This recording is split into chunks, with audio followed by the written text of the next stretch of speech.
अस्सलाम वालेकुम रहमतुल्लाहि व बरकातहू। कैसे हैं डियर स्टूडेंट्स? उम्मीद करता हूँ आप सब लोग ठीक ठाक होंगे। डियर स्टूडेंट्स, हार्ड कापी जो है उसकी पिक्स लेकर आप लोग साथ फिजिक्स के जो मेरे अपने नोट्स हैं वो शेयर कर रहा हूँ। सॉफ्ट कापी जो है वो मुयस्सर नहीं थी, तो इसलिए आप इसी पे गुजारा कर लें। बहुत इंपॉर्टेंट नोट्स हैं, अल्हम्दुलिल्लाह अपने तमाम स्टूडेंट्स को यहीं से मैं तैयारी करवाता हूँ। तो जो जो क्वेश्चन मोस्ट इम्पोर्टेंट है, क्योंकि पहला चैप्टर जो है वो काफ़ी लॉन्ग है, लेंथी है। वैसे तो काफ़ी सारे क्वेश्चन हैं, शार्ट क्वेश्चन सॉल्व जो मैंने यहाँ पे नोट्स में आपके साथ शेयर करने जा रहा हूँ। लेकिन जो मोस्ट इम्पोर्टेंट होंगे, मैं वही क्वेश्चन जो है जस्ट आपको पढ़ के बताऊंगा, क्योंकि ये एक पिक ली हुई है, तो पिक में जो है अक्सर लफ्ज़ जो हैं वो नज़र नहीं आ रहे होंगे, इसलिए मैं आप लोगों को पढ़ के वो समझाता जाऊंगा। तो सबसे पहले जो है केमिस्ट्री की तारीफ़ और उसकी मुख्तलिफ शाखों की तारीफ़ करें।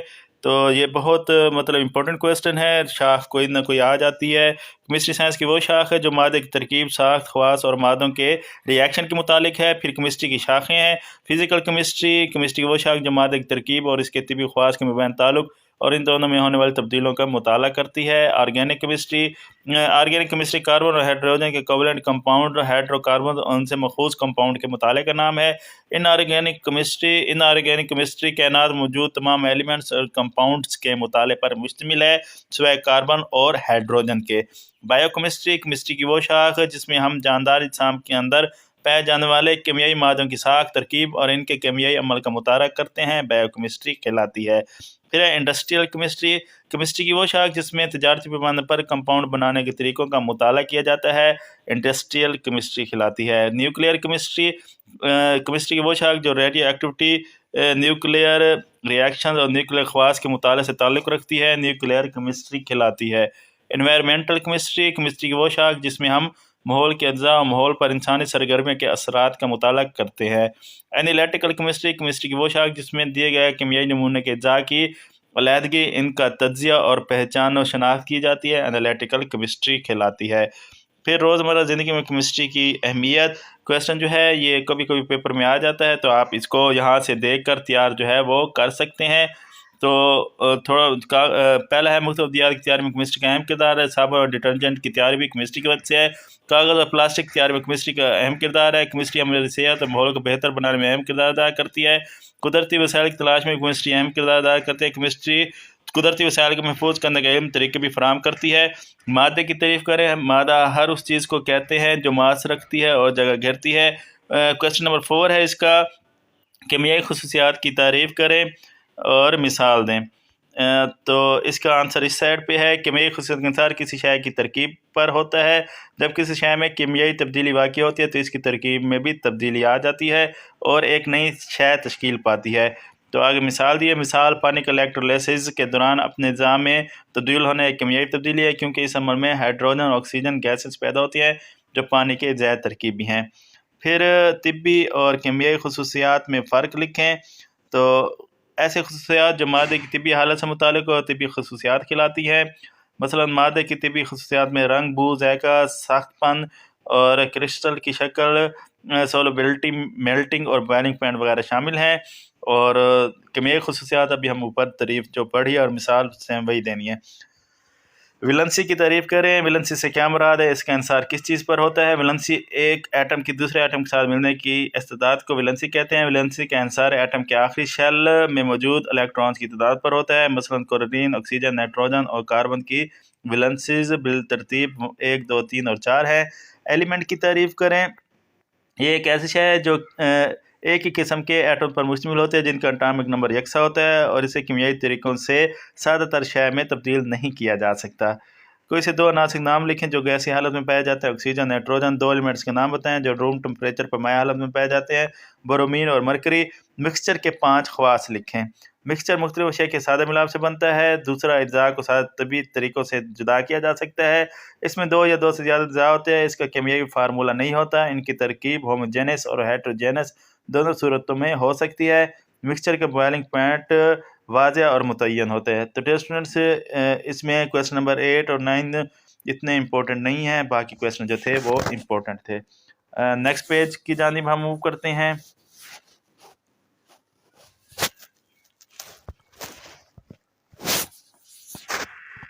तो नेक्स्ट पेज जो है हमारे पास क्वेश्चन है कंपाउंड और मिक्सचर का मुआवजा करें। लॉन्ग के लिहाज से बहुत इंपॉर्टेंट क्वेश्चन है। मोस्टली लॉन्ग क्वेश्चन पहले चैप्टर में से यही आता है, अक्सर शार्ट क्वेश्चन भी इसमें से आ जाता है। पहला है कंपाउंड और मिक्सचर का मुआवजा। ये एलिमेंट्स के एटम्स के केमियाई मिलाप से वजूद में आता है कंपाउंड, जबकि मिक्सचर जो है ये मुख्तलिफ अशिया के सादा मिलाप से बनता है। फिर कंपाउंड अज्जा को तिब्बी तरीक़ों से जुदा नहीं किया जा सकता, अज्जा को सादा तरीक़ों से जुदा किया जा सकता है। कंपाउंड हर एक कंपाउंड के एक केमियाई फार्मूले के ज़रिए ज़हर किया जाता है। मिक्सचर इसमें दो या दो से ज़्यादा अज्जा होते हैं, इसका केमियाई फार्मूला नहीं होता। कंपाउंड की तरकीब होमोजेनस होती है, मिक्सचर इनकी तरकीब होमोजेनस और हेट्रोजेनस दोनों सूरतों में हो सकती है। कंपाउंड का मेल्टिंग पॉइंट वाज़ेह और मुतय्यन होता है, मिक्सचर का मेल्टिंग पॉइंट वाज़ेह और मुतय्यन नहीं होता। फिर सॉफ्ट ड्रिंक मिक्सचर है जबकि पानी कंपाउंड है, वजह बयान करें। ये कभी कभी पेपर में आ जाता है। सॉफ्ट ड्रिंक में गैस को पानी के अंदर दबाव के तहत हल किया जाता है और पानी और कार्बन डाइऑक्साइड का तिब्बी मिलाप है, इसलिए इसको मिक्सचर कहते हैं। इसे आम तिब्बी तरीके से अलहदा किया जा सकता है, जबकि पानी दो गैसों हाइड्रोजन और ऑक्सीजन का मखसूस हालात में केमियाई मिलाप है और पानी को आम तिब्बी तरीके से तहलील करके हाइड्रोजन और ऑक्सीजन में नहीं बदला जा सकता, इसलिए पानी एक कंपाउंड है। होमोजीनियस मिक्सचर और हेट्रोजीनियस। तो होमोजीनियस क्या होता है? जिनमें अज्जा की तरकीब हर जगह यकसा होती है, जबकि हेट्रोजीनियस ऐसा मिक्सचर जिनमें अज्जा की तरकीब हर जगह यकसा नहीं होती। मिक्सचर जो है जब दो या दो से ज़्यादा एलिमेंट या कंपाउंड तिब्बी तौर पर बगैर किसी मुतय्यन निस्बत के बाहम मिल जाएं तो एक मिक्सचर वजूद में आता है। मिसाल के तौर पर मट्टी, चट्टान वगैरह। हवा में कौन से गैसें मौजूद हैं? Nitrogen, oxygen, carbon dioxide, noble gases और नमी। कौन से मरकबात आज़ाद मालिक्यूल हालत में नहीं रह सकते? आयनिक कंपाउंड आज़ाद मालिक्यूल हालत में नहीं रह सकते। एटम का मास ज़ाहिर करने वाले पार्टिकल के नाम लिखें, प्रोटॉन और न्यूट्रॉन। ये मतलब शार्ट क्वेश्चन एमसीक्यूज में भी ये सवाल जो है वो पूछे जा सकते हैं। एटॉमिक मास यूनिट मतलब एएम यूनिट की तारीफ करें। ये कार्बन 1:12 के एक एटम के मास का, ये कार्बन C12 के ये मतलब जो आपको नज़र नहीं आ रहा, ये कार्बन C-12 के एक एटम के मास का 1/12 हिस्सा है और एक MU जो है वो इक्वल होता है 1.66 × 10⁻⁻24 ग्राम। रिलेटिव एटॉमिक मास से क्या मुराद है? रिलेटिव किसी एलिमेंट के एक एटम का मास कार्बन C12 के एटम के मास के 1/12 हिस्से से कितना भारी है, इस एलिमेंट का रिलेटिव एटॉमिक मास कहलाता है। एटॉमिक नंबर मास नंबर की तारीफ या फ़र्क भी आ सकता है। एटॉमिक नंबर किसी एलिमेंट का एटॉमिक नंबर इस एलिमेंट के हर एटम के न्यूक्लियस में मौजूद प्रोटॉन की तादाद को ज़ाहिर करता है। इसे अलामत Z से ज़ाहिर किया जाता है। मकसद ऑक्सीजन के एटम में 8 प्रोटॉन होते हैं, लिहाजा इसका एटॉमिक नंबर Z = 8 है। मास नंबर जो है वो किसी एलिमेंट का मास नंबर इसके एटम में मौजूद प्रोटॉन्स और न्यूट्रॉन्स की मजमूई तादाद को ज़ाहिर करता है। इसे अलामत A से ज़ाहिर करते हैं। मसलन ऑक्सीजन के एटम में 8 प्रोटॉन्स और 8 न्यूट्रॉन्स हैं, लिहाजा इसका मास नंबर A = 16 है। मॉलिक्यूलर फार्मूला और एम्पिरिकल फार्मूला की तारीफ या इनमें फ़र्क। पहले तारीफ दी हुई है, नीचे फिर फ़र्क लिखा हुआ है। तो तारीफ जो है, मॉलिक्यूलर फार्मूला एक मॉलिक्यूल मौजूद हर एलिमेंट के एटम्स की हकीकी तादाद बताता है। मिसाल के तौर पर हाइड्रोजन परऑक्साइड का मॉलिक्यूलर फार्मूला H2O2 है। एम्पेरिकल फार्मूला जो होता है सादा शक्ल, किसी केमिकल फार्मूले के साथ तरीन शक्ल एम्पेरिकल फार्मूला कहलाती है। ये एक कंपाउंड में मौजूद एटम की सादा अदनी निस्बत को ज़ाहिर करता है। हाइड्रोजन परऑक्साइड का एम्पेरिकल फार्मूला HO है। फिर ये फ़र्क लिखा हुआ है, वही पहले तारीफ़ें लिख देनी है, फिर जो इनकी मिसालें दी हुई थी वो ऊपर मैंने बताई है वो फ़र्क कर देना है। एक ही सवाल है। केमियाई फार्मूले की अहमियत, कभी कभी ये आ जाता है, मतलब केमिकल फार्मूले की। केमियाई फार्मूला किसी शय के नाम को ज़ाहिर करता है, जैसे H2O यानी पानी। केमियाई फार्मूला किसी शय के एक मालिक्यूल में मौजूद एलिमेंट्स और उनकी तादाद को भी ज़ाहिर करता है।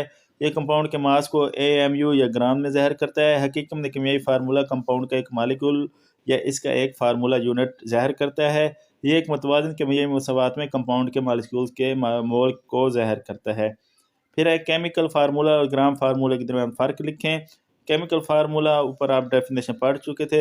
जिस तरह एलिमेंट को सिंपल से ज़ाहिर किया जाता है, इस तरह कंपाउंड को भी केमियाई फार्मूले के ज़रिए ज़ाहिर किया जाता है। मसलन पानी H2O, सोडियम क्लोराइड NaCl वगैरह केमिकल फार्मूले हैं। इसका आप नेक्स्ट हम पेज ग्राम फार्मूले की नेक्स्ट पेज पर। ग्राम फार्मूला जो है उसकी डेफिनेशन दी हुई है। किसी आयनिक कंपाउंड के फार्मूला को जब ग्राम में ज़ाहिर किया जाए तो ये ग्राम फार्मूला या ग्राम फार्मूला मास कहलाता है। इसे एक मोल भी कहते हैं। मसलन सोडियम क्लोराइड NaCl का एक मोल जो है 58.5 ग्राम के बराबर होता है। उसके बाद एलिमेंट्स को सिंबल से लिखने का तरीका। एलिमेंट्स को सिंबल में लिखने का फ़ायदा ये है कि एलिमेंट्स का पूरा नाम लिखने की बजाय सिर्फ सिंबल लिखकर एलिमेंट्स की पहचान की जा सकती है। मसलन हाइड्रोजन को H से, सोडियम को Na से और ऑक्सीजन को O से पहचाना जाता है, जो कि इनके सिंबल्स हैं। फिर है केमियाई फार्मूला लिखने के 4 मराहिल या कैसे केमियाई फार्मूला बनता है, लिखने का तरीका। केमियाई कंपाउंड्स के केमियाई फार्मूले को दर्ज मराहिल को जहन में रखते हुए लिखते हैं। नंबर 1, 2 एलिमेंट्स के सिंबल को इस तरतीब से एक साथ लिखा जाता है कि पॉजिटिव आयन बाएं जानिब और नेगेटिव आयन दाएं जानिब में आए। दोनों आयन्स की वैलेंसी इनकी अलामत के ऊपर दाएं कोने में लिख दी जाती है। दोनों आयन्स की वैलेंसी को इन दोनों के निचले कोने और दाएं जानिब क्रॉस एक्सचेंज के तरीके से लिया जाता है। अगर वैलेंसीज एक जैसी हों तो इन्हें कैंसिल कर दिया जाता है और केमिकल फार्मूले में नहीं लिखा जाता। लेकिन अगर ये मुख्तलिफ हो तो इन्हें इसी तरह और इसी मुकाम पर लिख दिया जाता है। अगर कोई आयन जिसे रेडिकल कहते हैं दो से ज़्यादा एटम पर मुश्तमिल हो और चार्ज का हामिल हो तो रिजल्टेंट चार्ज इस रेडिकल की वैलेंसी को ज़ाहिर करता है। ये 4 अब लॉन्ग भी आ जाए तो 4 आप लिख सकते हैं। ये कुछ उसके फार्मूले लिखे हुए हैं कंपाउंड्स के, तो आप देख लीजिएगा। मॉलिक्यूल और आयन के दरमियान फ़र्क लिखें। ये किसी मॉलिक्यूल जो होता है ये किसी एलिमेंट का सबसे छोटा पार्टिकल है जो आज़ादाना वजूद बरकरार रख सकता है। इसमें एलिमेंट की तमाम मुख्तलिफ खसूसियात मौजूद होती हैं। और मॉलिक्यूलर आयन या किसी मॉलिक्यूल से एक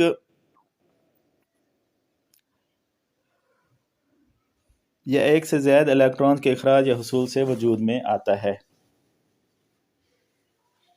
उसके बाद ये हम जो मॉलिक्यूल्स होते हैं ये हमेशा न्यूट्रल होते हैं, जबकि मॉलिक्यूलर आयन जो होते हैं इस पर पॉजिटिव या नेगेटिव चार्ज होता है। ये एटम के मिलने से वजूद में आते हैं आयन्स, जबकि मॉलिक्यूलर आयन जो है ये मॉलिक्यूल्स की आयन साइज से वजूद में आते हैं। आयन जो है एक क़याम पज़ीर यूनिट है, जबकि मॉलिक्यूलर आयन जो है ये कीमियाई रद्द-ए-अमल रखने वाली नौ है। फिर मॉलिक्यूल्स और इनकी इकसाम। मॉलिक्यूल जो है किसी शय का सबसे छोटा पार्टिकल जो आज़ादाना वजूद बरकरार रख सकता है। इसमें शय की तमाम तर खसूसियात होती हैं। मॉलिक्यूल के इकसाम जो है मोनोटामिक ऐसा मॉलिक्यूल जिसमें जो एक एटम पर मुश्तमिल हो, डाईएटॉमिक जो 2 एटम पर मुश्तमिल हो, ट्राईएटॉमिक जो 3 एटम पर मुश्तमिल हो, पॉलीएटॉमिक ऐसा मॉलिक्यूल जो बहुत सारे एटम्स पर मुश्तमिल हो। होमोएटॉमिक और हेटेरोएटॉमिक में फ़र्क लिखें। ऐसे मॉलिक्यूल जिनमें मौजूद तमाम एटम्स एक ही एलिमेंट के हों, जबकि हेटेरोएटॉमिक ऐसा मॉलिक्यूल जिसमें मुख्तलिफ एलिमेंट्स के एटम मौजूद हों। फिर ट्राई और हेटेरोएटॉमिक ऊपर आप इसकी पढ़ चुके हैं। ऐसा मॉलिक्यूल जो 3 एटम पर मुश्तमिल हो, जबकि हेटेरो जो है जब किसी मॉलिक्यूल में मुख्तलिफ किस्म के एलिमेंट्स पाए जाएँ। मॉलिक्यूल आयन ऐसे एटम जिन पर कोई ना कोई चार्ज होता है। फ्री रेडिकल ऐसे एटम जो एटम या एटम्स का मजमूआ होते हैं जिनके इलेक्ट्रॉन्स ताक तादाद में होते हैं। ये सोल्यूशन या क्रिस्टलेट्स में रह सकते हैं या सोल्यूशन और हवा में रह सकते हैं।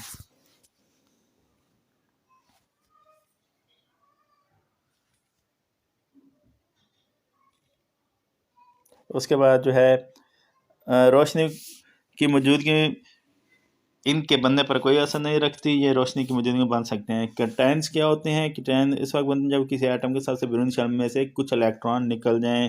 फ्री रेडिकल ऐसे एटम में जिन पर एक ताक इलेक्ट्रॉन मौजूद होता है। फ्री रेडिकल कैसा बनता है? एटम्स और आयन में फ़र्क लिखें, इंपॉर्टेंट है। तो ये किसी एलिमेंट के सबसे छोटे पार्टिकल है या किसी आयनिक कंपाउंड का सबसे छोटा यूनिट है। एटम ज़्यादा वजूद बरकरार रख सकता है, आयन जो है वजूद बरकरार नहीं रख सकता। एटम पर कोई चार्ज नहीं होता, जबकि आयन्स पर पॉजिटिव या नेगेटिव कोई ना कोई चार्ज ज़रूर होता है। फिर वही आयन की तारीफ। आयन जो है ये एटम का ऐसा मजमूआ है जिस पर पॉजिटिव या नेगेटिव चार्ज होता है। कैटायन एटम या एटम का मजमूआ जिस पर पॉजिटिव चार्ज होता है। एनायन जिस पर आयन का एटम्स का या एटम्स का मजमूआ जिन पर नेगेटिव चार्ज होता है। ग्राम एटम और ग्राम मॉलिक्यूल के दरमियान फ़र्क लिखें। ग्राम एटम किसी एलिमेंट के एटॉमिक मास जो ग्राम में ज़ाहिर किया जाए। ग्राम मॉलिक्यूल किसी कंपाउंड का मॉलिक्यूलर मास जो ग्राम में ज़ाहिर किया जाए। एवोगैड्रो नंबर बहुत इंपॉर्टेंट क्वेश्चन जिसका मोल के साथ ताल्लुक। एवोगैड्रो नंबर से मुराद 6.02 मल्टीप्लाई 10⁻23 पार्टिकल का मजमुआ है। ये एक मोल के बराबर होता है। इसे सिंपल n से ज़ाहिर करते हैं। मिसाल जो है कार्बन का 1 मोल जो है इज इक्वल टू कार्बन के 6.02 मल्टीप्लाई 10⁻23 एटम्स का मजमुआ होता है। मोल क्या है? मोल किसी शय की वो मिकदार है जिसमें इस शय के 6.02 मल्टीप्लाई 10⁻23 पार्टिकल जो होते हैं मौजूद होते हैं। उसके बाद पानी मालिक्यूलर मास मोलर मास के दरमियान फ़र्क लिखें। किसी कंपाउंड के मालिक्यूल का औसतन मास जिसे एटॉमिक मास यूनिट में ज़ाहिर किया जाता है मालिक्यूलर मास कहलाता है। मोलर मास किसी भी शय के एक मोल के औसत मास को इसका मोलर मास कहते हैं। पानी के निस्फ में मोल में कितने मालिक्यूल्स होते हैं तो ये आप देख लीजिएगा। तो ये आप लोगों का पहला चैप्टर था। चैनल सब्सक्राइब कर दीजिएगा। मज़ीद चैप्टर के नोट्स के लिए दुआ में याद रखिएगा। अल्लाह हाफिज़।